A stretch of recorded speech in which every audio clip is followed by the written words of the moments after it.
Hola queridos amigos de Entre Puntos. Amigos, este nuevo año 2025 que va aceleradamente rápido, los días se suceden, ¿verdad? Y ahorita estamos a mitad de año, señores. Pues así mismito están los acontecimientos internacionales que hay muchas noticias. La toma de posesión del presidente Trump, América Latina en una posición, vamos a decir, difícil. Vemos la situación de Venezuela, es el gobierno de Nicolás Maduro ensimismado en aferrarse al poder, mientras la oposición busca ayuda internacional hasta cierto punto sin fuerza, con la fuerza de los votos, pero la fuerza militar, la fuerza económica, ¿qué pasará? ¿Cuál será ahora la posición de Donald Trump respecto, por ejemplo, al acuerdo con Chevron, por ejemplo? ¿Se acomodará a esto? ¿Rechazará el gobierno? No lo hizo del todo la otra vez. ¿Qué pasará con la posición de Haití? Vemos que Petro en este momento visita Haití y quizás para convertirse en un mediador internacional. ¿Qué pasará con la República Dominicana ante todo esto y en los conflictos más lejanos, como la liberación de los rehenes de Israel y de Hamas? Bueno, pero para todo este análisis tenemos hoy la presencia del licenciado Pelegrín Castillo, viejo amigo y conocedor a profundidad de estos temas políticos y que siempre nos interesa saber su opinión. Pelegrín, bienvenido. Mónica, muy contento de encontrarme aquí al inicio del año en esta nueva entrega de tu programa y para tratar sobre estos temas de ese escenario internacional con tantas implicaciones en el orden interno. Estoy a tu disposición y un saludo a los amigos televidentes que siguen tu espacio. Pelegrín, tú eres especialista en muchos temas, ¿verdad? Pero Estudioso. estudioso. Todo el estudioso llega el momento en que se vuelve especialista y tú tienes muchos años. No tenías ninguna cana cuando comenzaste a estudiar estos temas. La gente a veces piensa que estos conflictos lejanos no nos tocan y el mundo está totalmente interconectado ahora más que nunca.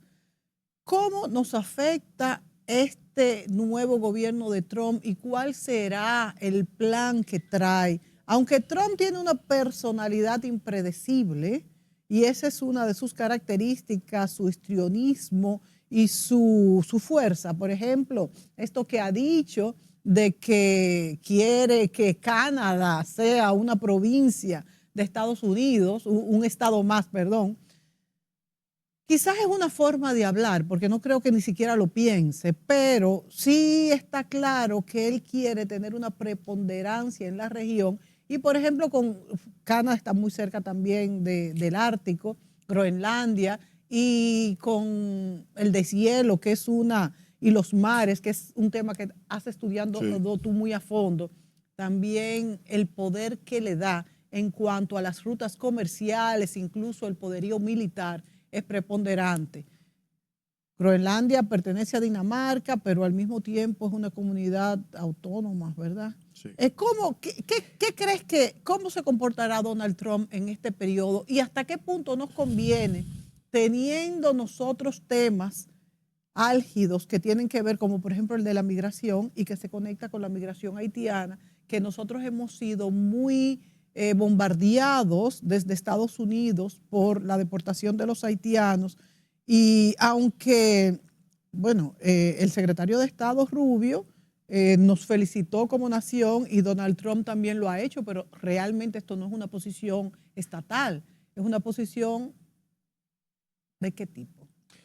Miren, yo pienso, Mónica, que hay que darse cuenta de que el orden mundial que se construyó después de la Segunda Guerra Mundial, 1945, y que se transformó después de la caída de la Unión Soviética y el campo socialista,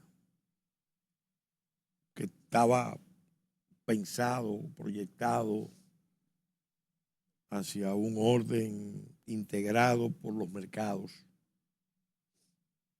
las cadenas de suministro unificadas por las grandes transnacionales y todo eso respaldado por el multilateralismo y el multiculturalismo y una visión de un mundo sin fronteras, un mundo global, una ciudadanía global. Todo eso entró en crisis. Hay discusión sobre el momento exacto, pero nadie discute que entró en una crisis profunda.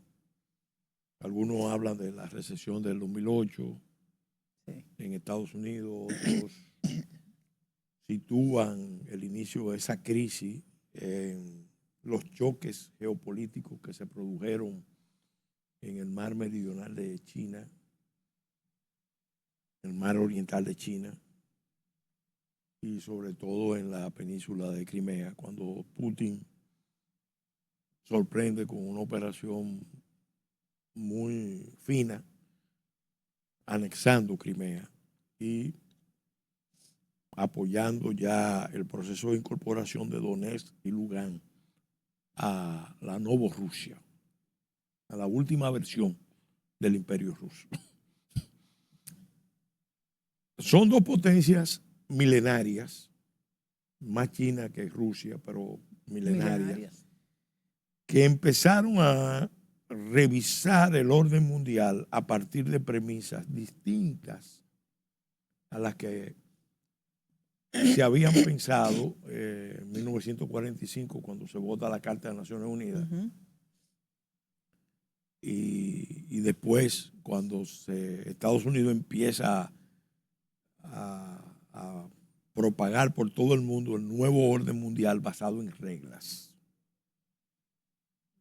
Cuando Joseph Nye decía que en la naturaleza cambiante del poder norteamericano, que el poder norteamericano no declinaba como muchos pensaban, sino que se había transformado porque estaba usando más poder blando que poder duro, más poder simbólico, de penetración, no de armas, de dominio cultural, de dominio de los organismos internacionales, más adaptado que el poder médico, poder fuerte.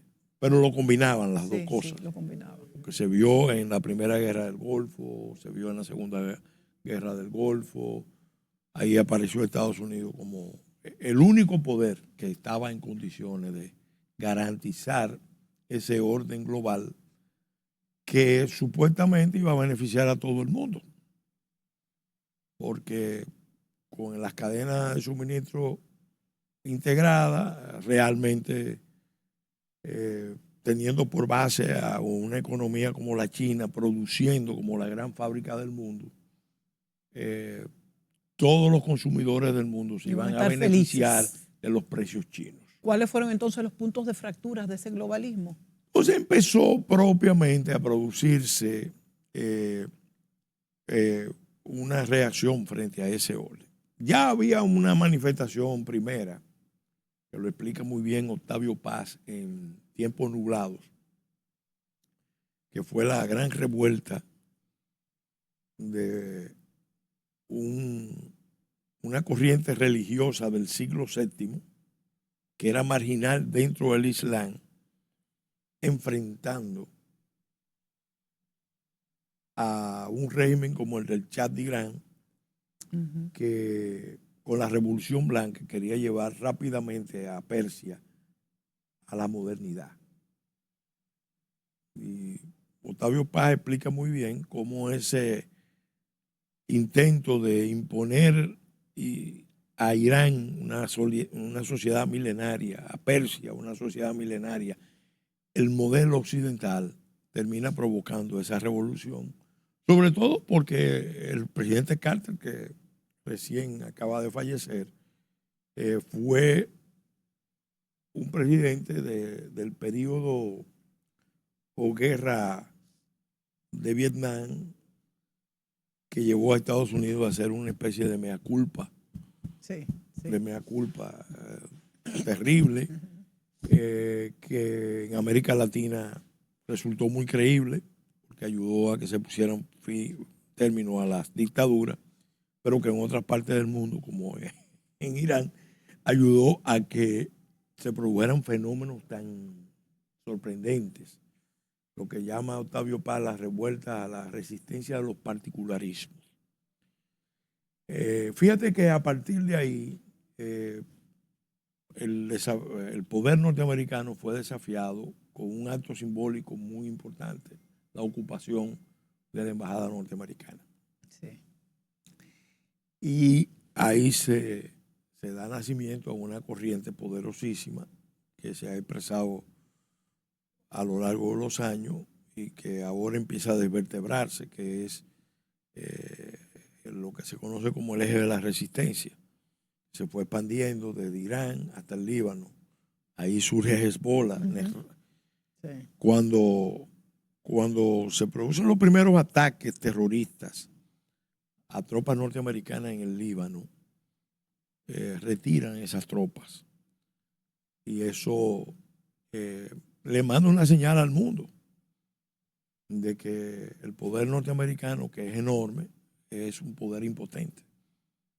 Porque con un hombre, un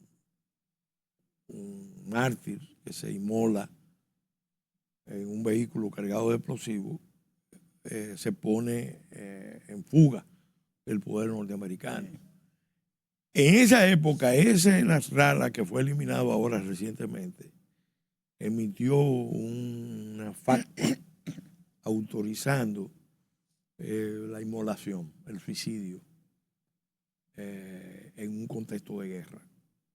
Fíjate cómo empezó a cambiar el concepto de guerra, porque ahí empezaba propiamente una especie de yihad desde el chiismo, contra Occidente, contra Estados Unidos. Irán. El chiismo más fuerte que el sunismo por Irán. Sí, porque la mayoría de los regímenes sunitas, empezando por Arabia Saudita, sí, tenían un entendimiento con Occidente y con Estados Unidos. Claro. Entonces, o sea, más potable para nosotros. Claro, para entonces ahí mismo también empieza a producirse una convergencia, que la gente no ha visto las implicaciones del chiismo, de los ayatolas y de la Guardia Revolucionaria y de Hezbollah con la fuerza radical de la hermandad musulmana. Sí, eso te iba a decir, que están en Egipto también. Que sí, que era una fuerza muy poderosa viviendo en los fondos de esas sociedades sunitas. Y ahí y empiezan a actuar juntas. Empiezan a actuar juntas, pero no hemos ido muy lejos. Mira. Sí. No, y yo quiero que tú me enlaces eso con la posición de ahora de Israel. Si Israel realmente, después de los últimos acontecimientos, ha tomado fuerzas, ¿y qué va a pasar con Netanyahu? Que yo creía que era el hombre más radical, pero sin embargo los que lo acompañan en el partido no son más radicales. Son mucho más radicales que él. Y de hecho él ha tenido que hermanarse con otros para poder tener esta paz que no sé cuánto durará. Son mucho más radicales. ¿Cuánto durará esta paz? ¿Será una paz realmente? Es difícil hacer pronóstico porque ya se vuelve a ver el agrietamiento que hay entre la Autoridad Nacional Palestina y Hamás, ya con los incidentes últimos en la zona de Jenin, la franja, la Cisjordania, bajo control de la autoridad palestina. Pero que hay mucha gente ya de Hamás ahí también. Sí, no. La simpatía por Hamás, mira qué paradoja, ha crecido en las zonas bajo dominio de la Autoridad Nacional Palestina. Y lo pueden desplazar. Y ha disminuido en la franja de Gaza. Mira cómo lo sorprendente. Pero volviendo al presente, ¿qué significa Trump? Miren, yo tengo la tesis de que volvimos a Yalta, a la cumbre de Yalta. La cumbre de Yalta, para los amigos televidentes, fue la cumbre que se produjo en el Mar Negro en una ciudad soviética donde se reunieron el presidente Roosevelt, el primer ministro británico Winston Churchill y el gran líder soviético, secretario general del PECUS, José Stalin. Los tres que ya fuertes estaban ganando la guerra. Ya fue una reunión de los vencedores. Todo el mundo veía ya que la guerra había tomado un curso hacia la derrota de Alemania y sus aliados. Entonces, en esa cumbre, lo que primó fue un espíritu de distribución del mundo en áreas de influencia. Y uno de los debates más significativos se produjo entre Churchill y Roosevelt, porque Churchill no quería reconocerle a la Unión Soviética un área de influencia. Y Roosevelt era partidario de que a la Unión Soviética se le tratara como a cualquier gran potencia, más sobre todo porque ellos habían hecho grandes sacrificios para ganar esa guerra. Churchill obviamente temía, cosa que se dio al final, que los rusos soviéticos terminaran imponiendo su visión ideológica, no una zona de influencia, sino su visión ideológica a partir de dictaduras disfrazadas de democracias populares, cosa que efectivamente pasó. Pasó sobre todo en Polonia, que fue la zona donde, bueno, la guerra en Europa estalló precisamente por eso. Fue un conjunto de eventos, pero el evento decisivo fue la invasión a Polonia. Entonces, para Churchill era difícil decir, bueno, libramos esta guerra y ahora resulta que Polonia es un satélite de la Unión Soviética. Ya no es de Alemania, sino de la Unión Soviética. Era muy fuerte. El otro objetivo de Churchill era salvar el Imperio Británico. ¿Qué pasa? Tanto Roosevelt como Stalin se pusieron de acuerdo para llevar a Churchill a su tamaño, dejarle sentir que no iba a tener mayor influencia que ellos dos, o igual influencia que ellos dos. Y eso originó muchos problemas, incluso hasta un viaje que dio Churchill a Moscú, tratando de convencer a Stalin de que había que de empujarlo hacia atrás, proteger ciertas áreas y sobre todo garantizar los intereses británicos. Esa era su gran meta. Ahora, ¿qué pasó? Cuando muere Churchill, cuando muere Roosevelt, el que toma el poder es Truman, que es un hombre sencillo, pues, con capacidad de decisión tremenda, que queda influido por la visión de Churchill después del discurso que pronuncia Churchill en Fulton, Missouri, la tierra de Truman, pero sobre todo porque los rusos pronto confirmaron las aprehensiones que había. Unión Soviética empezó a manifestarse como no como una potencia convencional, lo que pensaba Littman, uno de los asesores de Roosevelt, que había sido también asesor de Wilson, Walter Lippmann, sino como sino como una potencia expansionista. Entonces ahí se impone en el Departamento de Estado y en Occidente la visión que formuló el Grupo de Riga.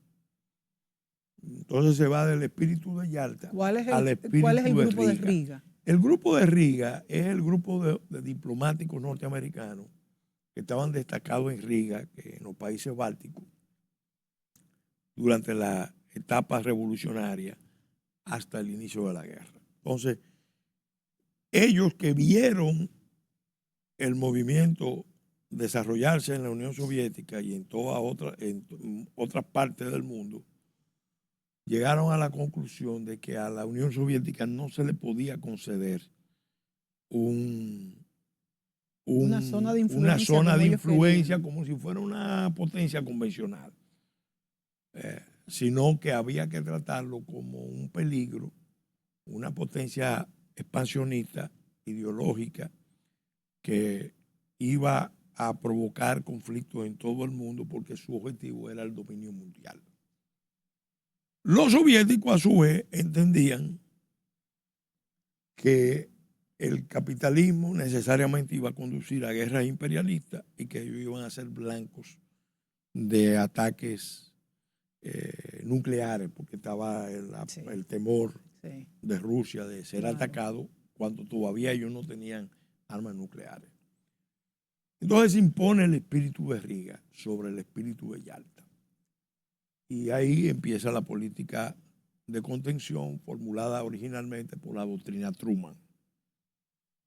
Eso ahí inicia la Guerra Fría. Sí. Entonces, ¿qué pasa?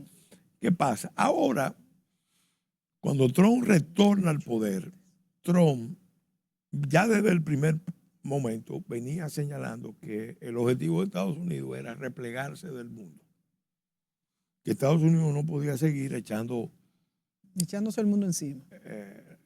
Echando guerras y gastando y manteniendo un orden internacional que además nadie le agradecía. No les reconocían. Y eso pasaba en Europa, pasaba en Asia. Entonces el planteamiento del presidente Trump era: nos vamos a retirar, pero queremos hacer una retirada ordenada. Por eso él anunció retiro de Siria, retiro de Irak, retiro de Afganistán. Incluso una de las últimas decisiones muy controvertidas de él fue el anuncio del retiro de Irán, que fue ejecutada en forma desastrosa por el presidente Biden, porque se puede hacer y se debía hacer, pero no en la forma en que se hizo. Bueno, el punto es que el presidente Trump vuelve, pero el mensaje que le está mandando a China y a Rusia, que son, vamos a decir, las superpotencias de la primera división, sustituye a Inglaterra, ahora es China, es, bueno, yo estoy en disposición de jugar a crear un orden internacional no basado en las reglas de Naciones Unidas. Fíjate que se sale de una vez del acuerdo de la OMS. Ya es cuestión de tiempo de que anuncie el retiro de París, ya con lo que dijo que iba a hacer en materia de exploración de hidrocarburos. Ya dice claramente para dónde va. Pero le está diciendo a China y a Rusia: miren, le vamos a reconocer a ustedes sus áreas de influencia. Ya lo había dicho con el caso de Ucrania. Le dijo, esa guerra nunca debió detonarse. Hay que reconocerle a Rusia que tenía unos derechos históricos. Lo que quiere decir que se va a quedar con el Donetsk y el... Se va a quedar seguro con Crimea, con la región de Donetsk, Lugansk. A lo mejor llegan a tener el control de Kharkov y quién sabe si controlan la ladera del río oriental del río Dnieper. Entonces, eso puede pasar. Lo cual, igual el Cáucaso. Con la elección de Trump le están diciendo: cuidado, nosotros no nos vamos a meter a apoyar un movimiento en Georgia a favor de la Unión Europea ni nada por el estilo. Fíjate que ya tú ves las implicaciones en lo que acaba de pasar en Siria. Sí. Una superpotencia de primera división como Rusia, la Federación Rusa, combinada con Turquía, que ha estado jugando con Rusia y con la OTAN y con China, se ponen de acuerdo. Juega con todos para los sacar jugadores. Para sacar a Assad. Mira, sácame a Assad, dame el control de Siria y toma tú el control de Siria. Se mete Turquía a través de una serie de fuerzas. Hay que ver si Turquía si lo puede mantener. Si tiene suficiente garra para mantener esa situación bajo su control. Por todo el interés con los kurdos. De pero ya tranquilos. están sacando a Irán de Siria, del Líbano. Por eso te digo, y del ¿cómo norte queda de Israel? Porque a Israel también le conviene todo esto. No, a Israel le conviene. Además, han sacado muchos jugadores de base. Y base. eventualmente podría hasta volver una etapa de buenas relaciones de Turquía e Israel. Porque al final hay una comunicación importante. Turquía de alguna manera necesita a Estados Unidos. Por el puente. Porque él está jugando a hacer el puente y al mismo tiempo el surgimiento del nuevo gran imperio. El precio a pagar es el reconocimiento de Israel, pero Turquía no tiene problema con eso. Porque Turquía reconoció a Israel hace mucho. Sí, exacto. Y aunque últimamente con Erdogan han tenido diferencias, a Irán lo están arrinconando. Lo están dejando, vamos a decir, era la potencia más fuerte del terrorismo. Como un alacrán despatado. Sí. Ahí, él todavía puede. Era la que mantenía todas esas todavía le queda el aguijón, pero las patas se las han ido quitando. En el Líbano, en Yemen, en Gaza, en Siria, en Irak. ¿Y los de Yemen están fuertes todavía? Todavía. Pero ese de Yemen tiene otra implicación, porque la guerra de Ucrania, que mucha gente no se da cuenta, es una guerra que se hace también con el objetivo de romper la relación de Europa con Rusia en materia gasífera e hidrocarburífera. Y lo rompió. Petróleo y lo rompió. Y lo rompió. Pero hay un tema. ¿Pero quién tiene ese interés? No, espérate. Estados Unidos no quería. No, claro. Sí. Que Alemania, sobre todo, siguiera fortaleciendo los vínculos con Rusia, porque una alianza entre Alemania y Rusia, donde está energía, tecnología, Sin inversiones. embargo, no tuvo que ver nada Estados Unidos como detonante de la guerra. Sí, el que incitó, el que incitó a la guerra. ¿Pero de qué manera? Porque sí los ayudó a continuar la guerra. Todo lo que pasó en Ucrania estuvo impulsado por la administración Biden, después de la entrada de Putin. Por la administración Biden y por las administraciones norteamericanas, incluida Obama. No antes de entrar, Pelegrín, después que entró. Los mantuvieron con recursos. Sí, pero los incidentes últimos que llevan. Últimos. El derrocamiento de Yanukovych,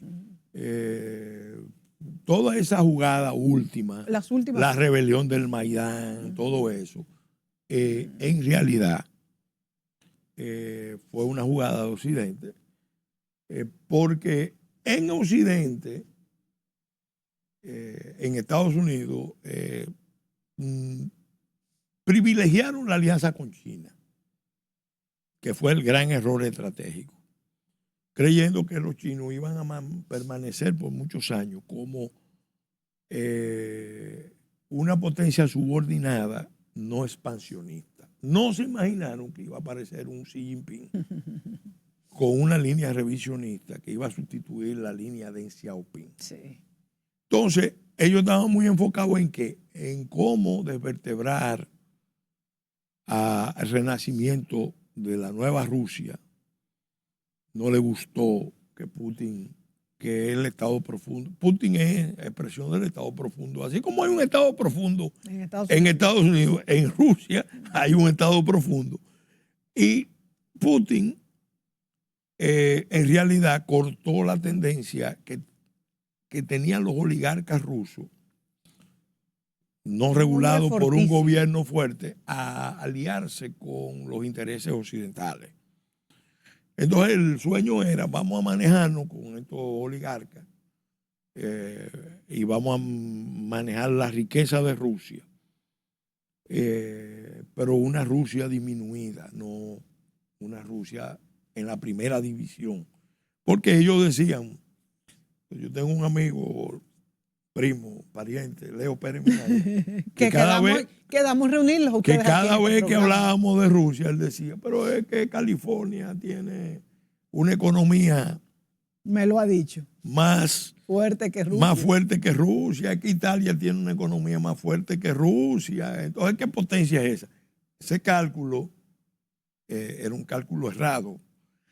¿Qué hicieron con esta guerra? Por un lado lograron un objetivo, pero por otro lado, estratégicamente, generaron unos escenarios muy peligrosos para Occidente y para los Estados Unidos, que fue volver a sellar la alianza ruso-China.